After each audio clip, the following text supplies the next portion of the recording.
आणि बुलेटिनची सुरुवात एका दुःखद बातमीने ज्येष्ठ गांधीवादी विचारवंत चंद्रशेखर धर्माधिकारी कालवश झालेले आहेत। या क्षणाची एक दुःखद बातमी आपण पाहतोय। धर्माधिकारी 91 वर्षांचे होते। तर ज्येष्ठ गांधीवादी विचारवंत चंद्रशेखर धर्माधिकारी कालवश झालेले आहेत। 91व्या वर्षी त्यांनी अखेरचा श्वास घेतलाय। पद्मभूषण पुरस्काराने न्यायमूर्ती धर्माधिकारी यांना सन्मानित करण्यात आलं होतं।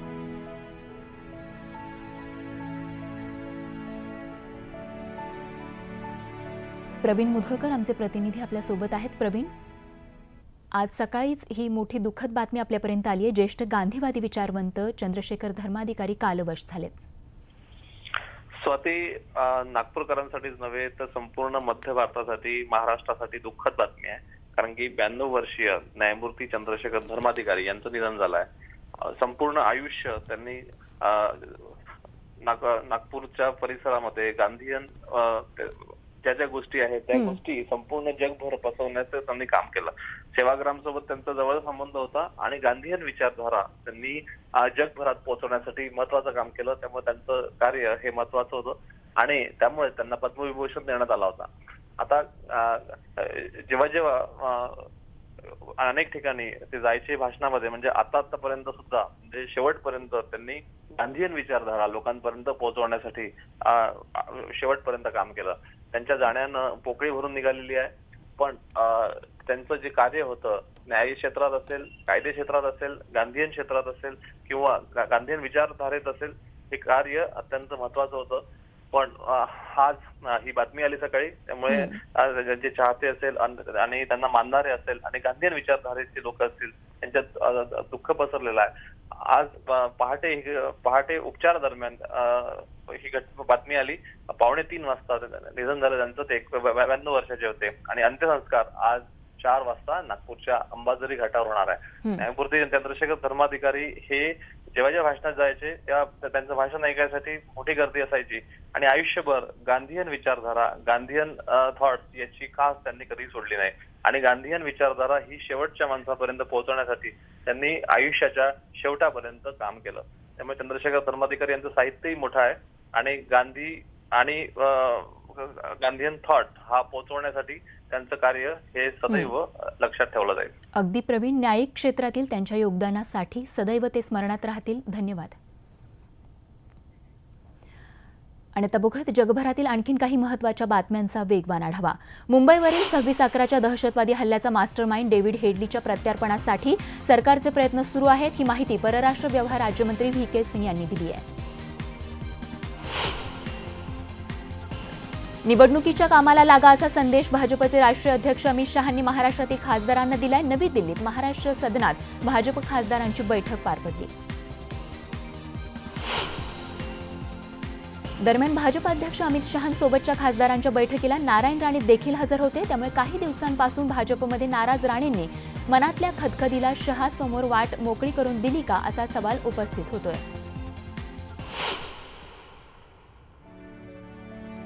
मास्टर ब्लास्टर सचिन तेंडुलकर सह अनेक महान क्रिकेटपटूंना घडवणारा द्रोणाचार्य काळाच्या पडद्याआड गेलाय। ज्येष्ठ क्रिकेट प्रशिक्षक रमाकांत आचरेकर सरांचं मुंबईमध्ये निधन झालंय। आचरेकर सरांनी आम्हाला मैदानात आणि मैदानाबाहेर नेहमी सरळ खेळ करायला शिकवलं। माझ्या आयुष्यातलं त्यांचं योगदान शब्दात सांगता येणार नाही।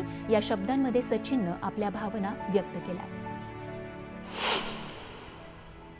मुख्यमंत्री देवेंद्र फडणवीस यांनी विरोधी पक्षनेते राधाकृष्ण विखे पाटील यांना मानहानीची नोटीस पाठवली आहे। मुंबई विकास आराखड्यावरून विखे पाटलांनी मुख्यमंत्र्यांवर भ्रष्टाचाराचे आरोप केले होते आणि याच आरोपानंतर मुख्यमंत्र्यांनी ही नोटीस पाठवली आहे।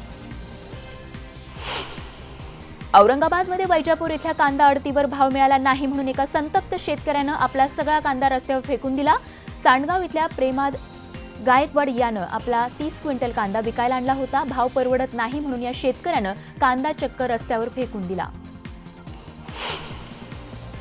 मनमाडमधील उमराणे बाजार समितीत कांद्याच्या भावात घसरण झाली। त्यामुळे संतप्त शेतकऱ्यांनी लिलाव बंद पाडले। तर 2 दिवसांपूर्वी कांद्याला या ठिकाणी सरासरी 750 रुपये प्रति क्विंटल भाव होता। त्यामध्ये काल 250 रुपयांची घसरण झाल्याचं पाहून शेतकरी संतप्त झाले होते। महाराष्ट्रात पडलेल्या दुष्काळाच्या पार्श्वभूमीवर राज्याचं पशुसंवर्धन खातं सतर्क झालंय. त्यांनी राज्यभरात चारा साक्षरता अभियान सुरू केलंय. टाकाऊपासून टिकाऊ चारा निर्मिती कशी करावी यासाठी राज्यभरात 700 पेक्षा जास्त कार्यशाळा होणार आहेत. हिंगोली जिल्ह्यातील सेनगाव तालुक्यात असलेल्या बनबरडा परिसरातील शेतकऱ्यांवर संकट उभं राहिलंय. या भागातील शेतकरी सोयाबीनचं पीक घ्यायचे, पण यावर्षी शेतकऱ्यांनी हळद लावली आहे. हळदीचं पीक चांगलं आलं, पण 2च दिवसात हळदीची पानं वाळून गेली, त्यामुळे शेतकरी हैराण झाले. दुष्काळ प्रश्नी बुलढाण्यात स्वाभिमानी शेतकरी संघटनेच्या आंदोलनाची धग कायम आहे. स्वाभिमानीच्या कार्यकर्त्यांनी औरंगाबाद नागपूर महामार्गावर मेहकर बायपास इथे रास्ता रोको आंदोलन केलं. सरसकट कर्जमाफी करत दावणीला चारा द्या या मागण्यांसाठी बीड जिल्ह्यात शेतकरी संघर्ष समितीच्या वतीनं बैलगाडी मोर्चा काढण्यात आला.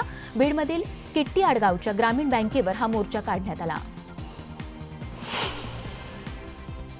जालन्यात घनसावंगी तालुक्यात तनुवाडी गावातल्या महिलांना रात्री 2 किंवा 3 वाजता उठून पाणी भरावं लागतंय. जिल्ह्यात लोडशेडिंग सुरू असल्यानं या महिलांवर रात्री अपरात्री अशा प्रकारे पाणी भरण्याची वेळ आली आहे. पंतप्रधान नरेंद्र मोदी लोकसभेच्या दौऱ्याची सुरुवात सोलापुरातून करणार असल्याची माहिती समोर येत असतानाच त्यांच्या दौऱ्यानिमित्त भाजपकडून जोरदार तयारी सुरू आहे. मात्र त्या विरोधात आता काँग्रेसनं विविध प्रकारची आंदोलनं सुरू केली आहेत. वाशिम जिल्ह्यातील शासकीय योजनेच्या लाभार्थ्यांशी थेट मुख्यमंत्री देवेंद्र फडणवीस व्हिडिओ कॉन्फरन्सिंगद्वारे संवाद साधणार होते. मात्र वाशिम जिल्ह्याच्या एकाही लाभार्थ्याशी संवाद होऊ न शकल्यानं लाभार्थ्यांचा मात्र चांगलाच या ठिकाणी हिरमोड झालाय. अहमदनगर इथे गुंतवणूकदार आणि एजंट्सनी जिल्हाधिकारी कार्यालयावर धडक मोर्चा काढला. 8 ते 10 कंपन्यांमध्ये जिल्ह्यातील गुंतवणूकदारांची तब्बल 500 कोटींची गुंतवणूक आहे. हिंगोलीमध्ये कळमनुरी तालुक्यातल्या भाटेगाव इथल्या जुन्या केंद्रीय प्राथमिक शाळेचं साहित्य 5 डिसेंबर 2018ला चोरट्यांनी टेम्पोत टाकून चोरून नेलं आणि याबाबतची गटशिक्षण अधिकाऱ्यांकडे तक्रार देऊनही अजूनही चौकशी झालेली नाहीये. महावितरण, महापारेषण आणि मेहाजेनको यातील सुमारे 83,000 कर्मचारी येत्या 7 जानेवारीपासून संपावर जाणार आहेत. 72 तासांसाठीचा त्यांचा हा संप असणार आहे. बारामतीमध्ये महावितरणच्या कार्यालयात जमा झालेली रक्कम चोरून नेण्याचा प्रयत्न झालाय. तामिळनाडू इथल्या चोरट्यानं हा प्रयत्न केलाय, परंतु चोरी करण्यासाठी आलेल्या चोरट्याला पाहून आरडाओरडा करण्यात आला आणि त्याची चोरी पकडली गेली. मंगळवेढा इथे तहसीलदार आप्पासाहेब समिंदर यांनी उत्पन्नाच्या दाखल्यावर सही मागायला गेलेल्या वृद्ध महिलेला धमकी दिली आहे. ही महिला गेल्या 1.5 महिन्यांपासून ही महिला तहसील कार्यालयात हेलपाटे घालती आहे. विदर्भ राज्य आघाडी आणि त्यांचे मित्रपरिवार एकत्रित येऊन विदर्भातील विधानसभा आणि लोकसभा निवडणूक लढण्याच्या दृष्टिकोनातून चर्चा करतात आणि त्यासाठी बचत भवनात विदर्भ राज्य आघाडीसाठीची आढावा बैठक घेण्यात आली. धुळे महापालिकेच्या महापौरपदी निवड झाल्यानंतर महापौर चंद्रकांत सोनार लागलीच कामाला लागले आहेत. त्यांनी स्वतः हातात खराटा घेत महापालिकेसह परिसरात स्वच्छता मोहीम राबवली आहे. कीटकनाशकांच्या फवारणीच्या वेळी विषबाधा झाल्यानं अनेक शेतकऱ्यांचा मृत्यू झाला होता. यावर उपाय म्हणून अमरावतीतील अभियांत्रिकीच्या विद्यार्थ्यांनी सुरक्षित फवारणी यंत्राची निर्मिती केली आहे. शेतातील स्प्रिंकलरचे नोझल बदलताना लोखंडी पाईपमध्ये विजेचा प्रवाह आल्यानं शॉक लागून काका पुतण्याचा दुर्दैवी मृत्यू झाल्याची घटना घडली आहे. पुणे नाशिक महामार्गावर आंबेगाव तालुक्यात एक भीषण अपघात झाला. यामध्ये आत्माराम बंगर या तरुणाचा जागीच मृत्यू झालाय. अपघात इतका भयानक होता की बंगरच्या मृतदेहाचे अक्षरशः तुकडे झाले. आंबेनळीच्या घाटात ट्रक कोसळून अपघात झालाय. फरशी घेऊन जाणारा हा ट्रक होता. यामध्ये 2 जणांचा दुर्दैवी मृत्यू झालाय. हिंगोलीच्या डिग्रसमध्ये विहिरीचं खोदकाम करत असताना अपघात झाला. विहिरीमधून 90 किलो वजनाचा दगड काढत असताना अचानक क्रेनचा दोर तुटला आणि त्यामुळे विहिरीमध्ये काम करणारे 2 कामगार गंभीररित्या जखमी झाले. कापलेल्या लाकडाच्या वाहतुकीच्या परवानगीसाठी 10,000ची लाच घेणाऱ्या अकोला वन विभागाच्या वन परिक्षेत्र अधिकाऱ्याला रंगेहात अटक करण्यात आली आहे. एसीबीने त्याच्याकडून लाचेची रक्कमही जप्त केली आहे. डीपीटी पेंटावॅलेंट ही लस दिल्यामुळे एका 2.5 महिन्याच्या बाळाचा मृत्यू झाल्याची दुर्दैवी घटना जालना जिल्ह्यात घडली आहे. जालना जिल्ह्यातील हसनाबादमधील प्राथमिक केंद्रात सचिन मनोज सोनवणे या बाळाला प्रतिबंधक लस देण्यात आली होती. वाशिमच्या मंगरुळपीर तालुक्यातल्या दाभा गावात एका शेतकऱ्यावर बिबट्यानं हल्ला केला. तुरीच्या शेंगा गोळा करण्यासाठी गेला असता बिबट्यानं 50 वर्षीय शेतकऱ्यावर हल्ला केलाय. गोवा कस्टम्स विभागानं एअर इंडियाच्या विमानातून प्रवास करणाऱ्या एका प्रवाशाकडून 19 लाख रुपयांचं परकीय चलन जप्त केलंय. विमान गोव्याला येताच गोवा कस्टम्स विभागानं ही कारवाई केली आहे. कोकणात भात शेतीमध्ये निघणाऱ्या पेंढ्याचा चारा म्हणून वापर केला जातो. या चाऱ्याचे गठ्ठे बांधून त्याची विक्री केली जाते. ठाणे जिल्ह्यातल्या भिवंडी तालुक्यात सध्या भाताच्या पेंढ्यांचे गठ्ठे बांधून वर्षभराच्या चाऱ्याची साठवणूक करणं सुरू आहे. शेतकऱ्यांकडून भाताचा पेंढा प्रतिटन 3,000 रुपयांच्या दरानं खरेदी केला जातोय. दारूसाठी वापरण्यात येणारा 30 क्विंटल गुळ वर्ध्यामध्ये पोलिसांनी ताब्यात घेतलाय. या गुळाची किंमत 8,20,000 रुपये इतकी आहे. पुण्यातील मावळ तालुक्यातील तळेगाव मार्गावर असलेल्या भंडारा डोंगराच्या पायथ्याशी खासगी बसनं अचानक पेट घेतला. तर यावेळी अग्निशमन दल वेळेत पोहोचू न शकल्यानं बस पूर्णतः जळून खाक झाली आहे. नाशिकमध्ये पालकांच्या हलगर्जीपणामुळे एका 3 वर्षांच्या चिमुकल्याचा जीव गेलाय. घरातील बाल्कनीतून पडून 3 वर्षांच्या अंशुमन शर्माचा मृत्यू झालाय. बाल्कनीमध्ये खेळत असताना हा अपघात झाला. चंद्रशेखर आझाद यांच्या लातूरच्या सभेला देखील पोलिसांनी परवानगी नाकारली आहे. मात्र तरी देखील चंद्रशेखर आझाद यांनी लातूरमध्ये येऊन कार्यकर्त्यांना भेट दिली आहे. अगदी क्षुल्लक कारणावरून अंबरनाथमध्ये धाकट्या भावानं थोरल्या भावाची स्क्रूड्रायव्हर भोगसून हत्या केली आहे. रक्तस्राव झाल्यानं गणेशचा जागीच मृत्यू झाला. तर या प्रकरणी अंबरनाथ पोलिसांनी आरोपी भाऊ वीरेनला अटक केली आहे. वसईमध्ये हिट अँड रनची घटना समोर आली आहे. वसईतील एव्हरशाईन सिटी भागातील फिटनेस क्वीन जिमच्या समोर एका स्विफ्ट डिझायर गाडीनं ओमसेल्मा मीर आणि सिकंदर मीर या जोडप्याला निर्दयीपणे उडवलं होतं. त्यांना पोलिसांनी अटक केली आहे. नालासोपारा लिंक रोडवर एका युवकाचा ड्रंक अँड ड्राईव्हमुळे बळी गेल्याची घटना घडली. 31 डिसेंबरच्या दिवशी विकास वाल्मिकी यानं दारूच्या नशेत डिवायडर ओलांडून विरुद्ध दिशेनं स्कूटीवरून जात असलेल्या नंदकुमार राठोड यांना जोरदार धडक दिली. या धडकेत राठोड हा जखमी झाला तर मंदार हा जागीच ठार झाला. भिवंडीमध्ये भिंत अंगावर पडून एका कामगाराचा मृत्यू झालाय. वाडा रोडवरील सेंट गोबेन जिप्सन कंपनीत हा अपघात झाला. या कंपनीतील जेसीबी वापरून काम सुरू होतं. यावेळी भिंतीला जेसीबीचा धक्का लागल्यानं भिंत कामगाराच्या अंगावर कोसळली. राज्यात रस्ते अपघातात मृत्यूच्या प्रमाणात 6% वाढ झाली आहे. मागच्या वर्षी जानेवारी ते नोव्हेंबर दरम्यान 11,796 लोकांचा रस्ते अपघातात मृत्यू झालाय. पुण्यामध्ये पोलिसांकडून हेल्मेट सक्तीची काटेकोरपणे अंमलबजावणी केली जात आहे. 1 जानेवारीला तब्बल 7,500 जणांवर कारवाई करण्यात आली आहे. केंद्रीय कॅबिनेटनं बुधवारी bank of Baroda, Vijaya bank आणि देना बँकेच्या विलिनीकरणासाठी मंजुरी दिली आहे. या विलिनीकरणानंतर स्टेट बँक ऑफ इंडिया आणि आयसीआयसीआयनं तर देशातली सर्वात मोठी तिसरी बँक येणार आहे. कडाक्याची थंडी आणि खोल समुद्रात वाहणारे जोरदार वारे टाळण्यासाठी मासेमार सध्या किनाऱ्यालगतच मासेमारी करू लागलेत. या भागात पुरेसे मासे जाळ्यात येत नसल्यामुळे गेल्या 15 दिवसांपासून सर्वच प्रकारच्या माशांचे भाव हे 300 ते 500 रुपयांनी वाढले आहेत.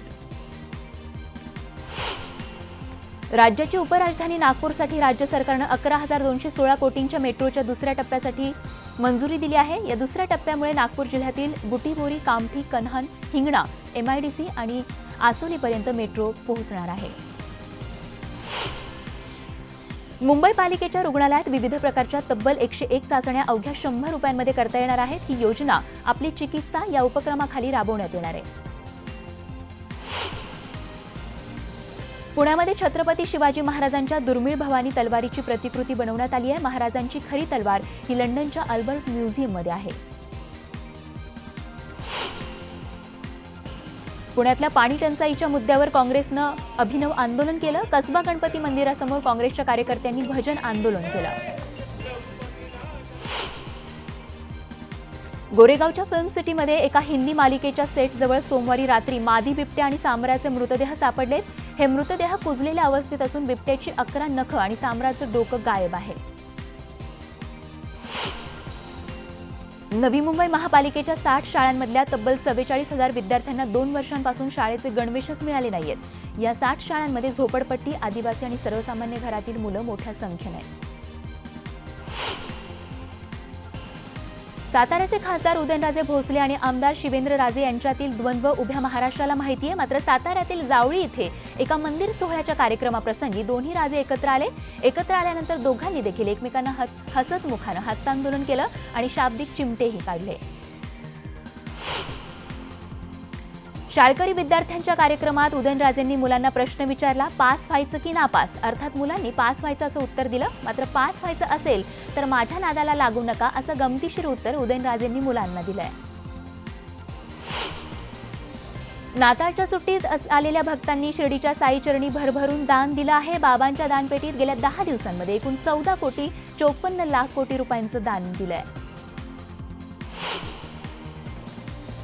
चोखोबा ते तुकोबा या समतेच्या वारीचं काल मंगळवेढ्यातून प्रस्थान झालंय. वारीचं हे दुसरं वर्ष असून संत चोखामेळा समाधी मंदिरापासून वारीला सुरुवात झाली आहे. बघूया देश विदेशातील आणखीन काही महत्त्वाच्या बातम्यांचा वेगवान आढावा. गोव्याचे आरोग्यमंत्री विश्वजित राणे यांच्या एका ऑडिओ क्लिपवरून संसदेत जोरदार गदारोळ झाला. काँग्रेसनं विश्वजित राणे यांच्या आवाजातील एक ऑडिओ क्लिप सादर केली. काँग्रेसनं केलेल्या आरोपांचं विश्वजित राणे आणि मनोहर पर्रिकर यांनी खंडन केलंय. काँग्रेसनं सादर केलेल्या सीडीमध्येच काळबेरं असल्याचं विश्वजित राणे यांनी म्हटलंय. राफेल डीलवरून लोकसभेत चर्चा सुरू झाल्यानंतर काँग्रेस अध्यक्ष राहुल गांधी यांनी केंद्र सरकारवर जोरदार हल्लाबोल केला. हवाई दलाला 126 विमानांची गरज असताना फक्त 36 राफेल विमानच का घेतली असा सवाल राहुल गांधींनी केलाय. काही लोकांना पैसा कळतो, फायटर विमान समजत नाही अशा शब्दांमध्ये अरुण जेटलीने राहुल गांधींवर टीका केली आहे. तसंच मागच्या 6 महिन्यात राफेलबद्दल राहुल गांधी फक्त खोटं बोलतायत अशा शब्दांमध्ये जेटलींनी राहुल गांधी यांच्या आरोपांना प्रत्युत्तर दिलंय. दरम्यान राफेलवरून सभागृहात गदारोळ सुरू असताना काही खासदारांनी सभागृहात कागदी विमानं भिरकावली. सभागृहातला पोरखेळ पाहून लोकसभा अध्यक्षा सुमित्रा महाजन चांगल्याच संतापल्या.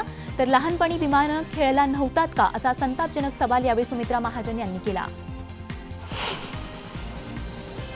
भाजपसोबतची सत्तेतील भागीदार असलेल्या शिवसेनेनं आपलं मौन सोडलंय. अर्थमंत्री जेटलींच्या उत्तरानं आपलं समाधान झालं नसून जर सरकार पारदर्शी आहे तर मग संसदीय समितीकडून चौकशी होऊन जाऊ दे अशा शब्दांमध्ये शिवसेना खासदार अरविंद सावंत यांनी सरकारला आव्हान दिलंय. तिहेरी तलाक विधेयकावर चर्चा करताना राज्यसभेत झालेल्या गोंधळामुळे राज्यसभा काल तहकूब करण्यात आली होती.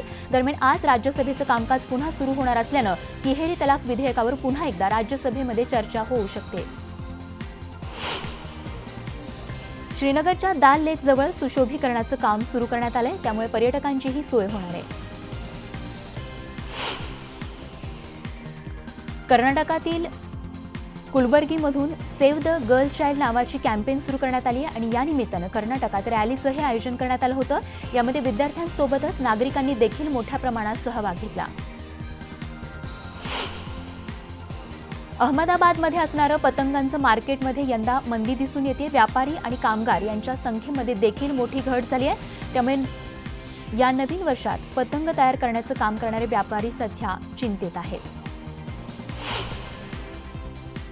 पंजाबच्या जालंधरमध्ये भारतीय विज्ञान काँग्रेसचं आयोजन करण्यात आलं आहे. पंतप्रधान नरेंद्र मोदींच्या हस्ते याचं उद्घाटन होणार आहे. भविष्यातील भारत, विज्ञान आणि तंत्रज्ञान हा यंदाचा विज्ञान काँग्रेसचा विषय आहे.